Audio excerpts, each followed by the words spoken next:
ভাইটি ভণ্টিহঁত, আজি আমি এটা নতুন ভিডিঅ' লৈ আহিছোঁ দেই। ভিডিঅ'টোত বিষয়বস্তু হৈছে পৃথিৱীৰ উষ্ণতা বৃদ্ধি আৰু তাৰ ফলাফল। আমিতো জানোঁ পৃথিৱীৰ দিনে দিনে গৰমৰ পৰিমাণটো বাঢ়ি আছে। আমি আগতকৈ বছৰে বছৰে গৰমৰ পৰিমাণটো আমি বৃদ্ধি হৈ থকা পাইছোঁ নাই বাৰু? পাইছোঁ। ইয়াৰ কাৰণবিলাকনো কি সেইটোতো আমি জানিব লাগিব। এতিয়া চোৱা, পৃথিৱীৰ উষ্ণতা বা গোলকীয় যিটো উষ্ণতা, সেইটো হৈছে তাৰ মানে হৈছে পৃথিৱীৰ তাপমাত্ৰা বৃদ্ধি হোৱা। পৃথিৱীৰ বায়ুমণ্ডলত গ্ৰীণ হাউচ গেছৰ পৰিমাণ বৃদ্ধিৰ বাবে পৃথিৱীৰ পৃষ্ঠৰ গড় তাপমাত্ৰা বৃদ্ধি পাইছে। এই গ্ৰীণ হাউচ গেছবোৰ কি? এই গ্ৰীণ হাউচ গেছবোৰ হ'ল কাৰ্বন ডাই অক্সাইড, মিথেন, নাইট্ৰাছ অক্সাইড আৰু জলীয় বাষ্প। এই গেছবোৰে সূৰ্যৰ তাপবোৰ ধৰি ৰাখে আৰু যাৰ ফলত পৃথিৱীৰ তাপমাত্ৰা বৃদ্ধি পায়। গৰমটো ওলাই যাব নিদিয়ে। তাৰমানে গোলকীয় উষ্ণতা হ'ল পৃথিৱীৰ জলবায়ুৰ পৰিৱৰ্তন। সাধাৰণতে গোলকীয় উষ্ণতা পৃথিৱীত বাস কৰা মানুহৰ বাবেই বৃদ্ধি পাইছে, ফলত পৃথিৱীৰ তাপমাত্ৰা বৃদ্ধি হৈছে। ই কিন্তু এক ভয়াৱহ ঘটনাৰ সংকেত বহন কৰিছে। পৃথিৱীৰ বিভিন্ন দেশত উন্নয়নৰ নামত গছ গছনি কাটি ধ্বংস কৰাৰ ফলত বায়ুমণ্ডলৰ পৰা কাৰ্বন ডাই অক্সাইড শোষণ কৰাৰ ক্ষমতা হ্ৰাস পাইছে। কাৰণ আমি জানো এতিয়া কাৰ্বন ডাই অক্সাইড গছ গছনিয়েহে শুহি লয়। গতিকে গছ গছনিয়ে যদি নাই, গতিকে কাৰ্বন ডাই অক্সাইডৰ পৰিমাণ বাঢ়িছে। ই পৃথিৱীত বাস কৰা জীৱকুলৰ বাবে ভীষণ ক্ষতিকাৰক প্ৰভাৱ যে হ'ব সেইটো নিশ্চিত।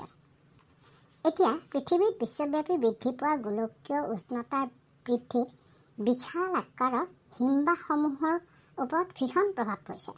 হিমবাহ মানে বৰফৰ যিবিলাক ডাঙৰ ডাঙৰ পাহাৰৰ নিচিনা, সেইবিলাক গলিবলৈ আৰম্ভ কৰিছে।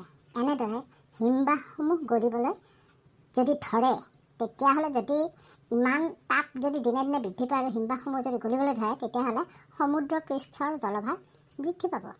ফলত বিশ্বৰ বিভিন্ন দেশৰ ঠাইবোৰ পানীত ডুব যাব, হয়নে? পানীৰ পাৰৰ চহৰবিলাকতো চিন-চাবেই নাইকিয়া হৈ যাব, হয়নে বাৰু?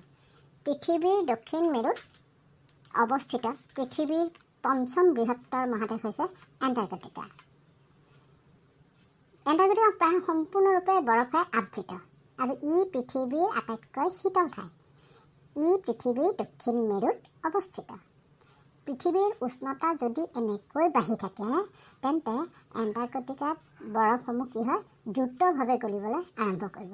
আৰু তাৰ ফলটো কি হ'ব?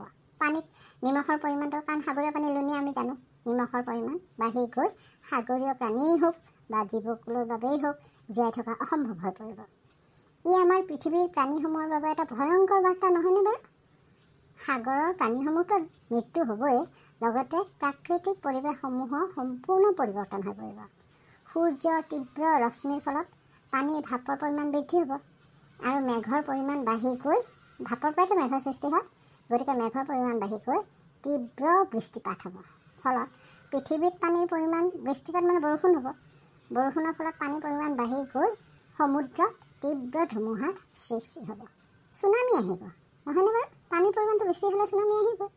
এটা বেয়া ধৰণৰ প্ৰভাৱ। এনেকৈ পৃথিৱীখন সম্পূৰ্ণৰূপে ধ্বংস হৈ পৰিব। অৱশ্যে এতিয়ালৈ সেই পৰ্যায় পোৱাগৈ নাই, কিন্তু দিনে দিনে উষ্ণতা বৃদ্ধি যে হৈ আছে সেই কথাটো আমি উপলব্ধি কৰিছোঁ, হয়নে? ইয়াৰ বাবে কিন্তু আমি আটায়ে সতৰ্ক হোৱা দৰকাৰ। গছ গছনি কটাত বাধা দি গছ ৰোৱাৰ বাবেহে চেষ্টা কৰিব লাগে। আৰু বনাঞ্চলবিলাক যে একদম কিমান ডাঙৰ ডাঙৰ বনাঞ্চলবিলাক যে জুই দি পেলাই গছ গছনিবোৰ শেষ কৰিব, কিছুমান যে অঞ্চলত জুই লগা দেখা যায়, তেনেকৈ গছ গছনিবোৰ শেষ কৰিব দিব নালাগে। নহ'লে আমাৰ বাবে বা আমাৰ অহা ভৱিষ্যতৰ যিখন পৃথিৱী, সেইখনৰ বাবে অতি বিপদজনক হ'ব, সেয়া যে একেবাৰে নিশ্চিত, নহয়নে বাৰু?